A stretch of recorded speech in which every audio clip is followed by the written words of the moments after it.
The part of the sales process which most people think of as selling is where we present our solutions to our prospects' needs. And that is what we'll look at in this video.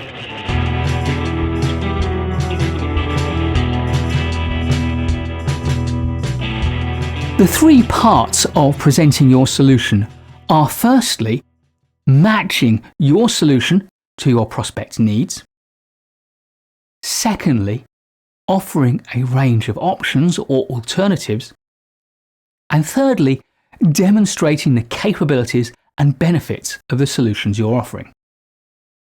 Let's start with matching to your prospect's needs. Matching to your prospect's needs starts with demonstrating that you truly understand what their needs are. Now, if you've done the diagnosis stage right, then there's a good chance you've already done this. However, you may want to reinforce this impression by summarizing your understanding of their needs.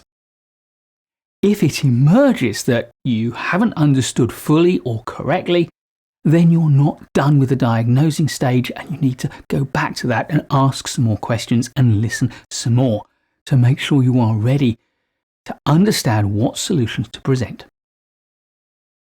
Once you've completed your diagnosis, now you can determine which solutions to present. Alongside this, you'll also be able to talk about the work that needs to be done to deliver the solution. The timing, the equipment, materials and other resources you'll need, the staff, and of course, the cost. Crucially, when you present your solutions, you must do so clearly and without jargon. Your problem is almost certainly that you will have the curse of knowledge. That is, you will understand your solutions well and certainly much better than your prospect will understand them.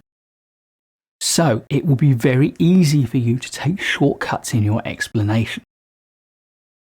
If you blind your prospect with science, if you overuse jargon, if you fail to explain in simple terms that they can readily understand, they might appreciate that you understand why this is the right solution to them, but they will never trust you unless they understand fully why this is the right solution to them. So make sure you explain your solution clearly, in terms they understand, constantly checking back with them to make sure they're understanding. And if you need to use jargon, always take the time either to explain it or at least to check that they understand the jargon term that you're about to use. It's worth also saying that even if they do understand the technical details, sometimes the cognitive demand it will extract from them to understand your detailed explanation will tire them and make your solution less appealing than another competing solution, which just seems simpler and easier for them to understand because it takes them less work to understand it. So, keep it simple, invite questions and answer them clearly.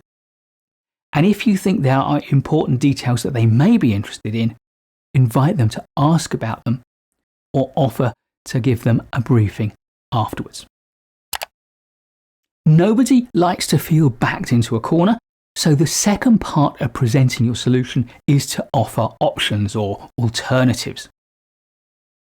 If you possibly can, offer your prospect choice, even if you have one strongly preferred option that you believe you can recommend with complete integrity. Better than two alternatives are three, because two alternatives offers a dilemma, and nobody likes a dilemma. Three alternatives is the sweet spot. People feel they've got plenty of choice, but not too many.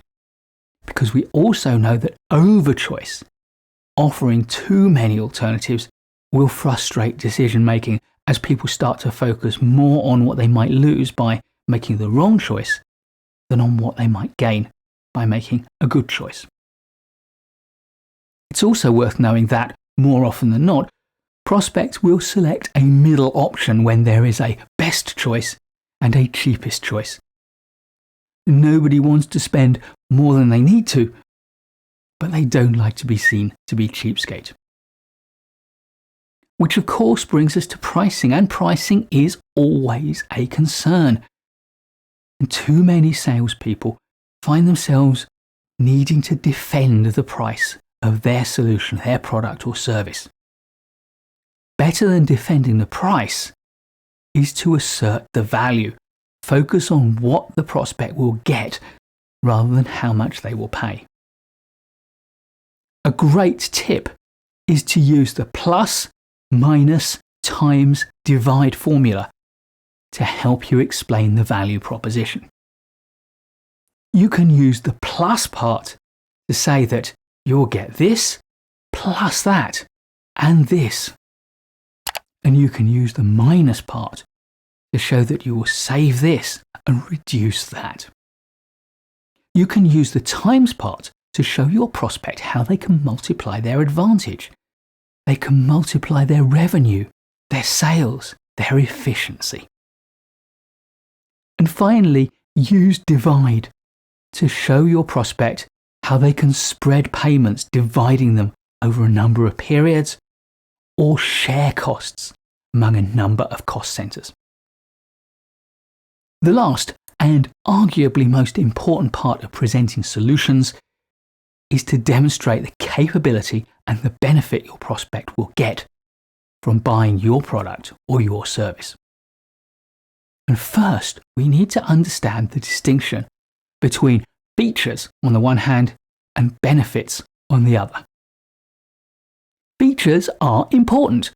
They are the characteristics of your product or your service.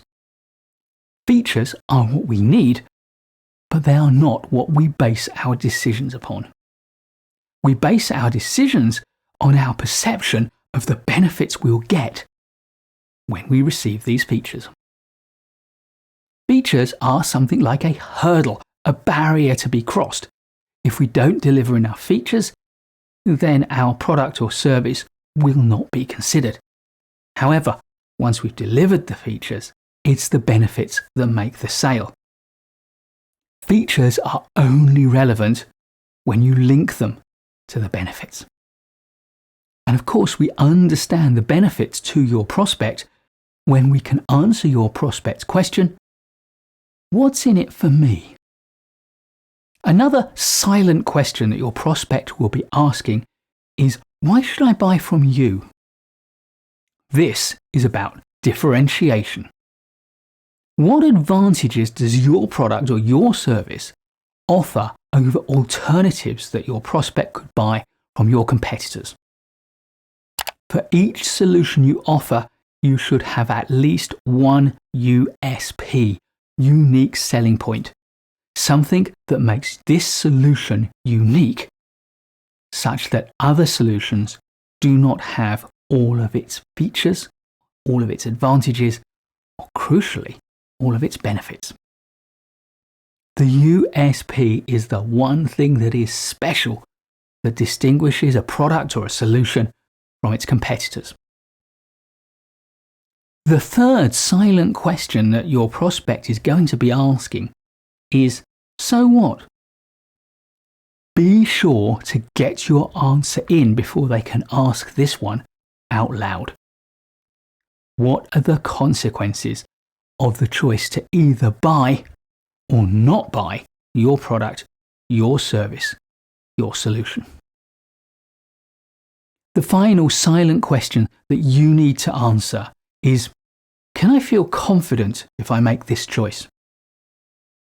This is all about credibility. Two things can make a real difference here. For the logical, analytical buyers, it's data, it's details, it's specification, it's tables and graphs, all sorts of critical information.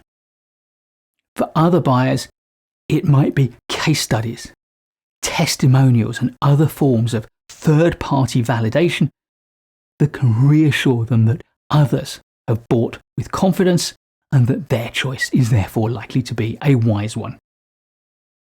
I'll be looking at this some more in the next video on handling objections. Please do give this video a like if you've enjoyed it or learned from it. I'll be making loads more great management courses videos for you, so please do subscribe to the channel and hit the bell so you don't miss any of them. I look forward to seeing you in the next video, and in the meantime, keep learning.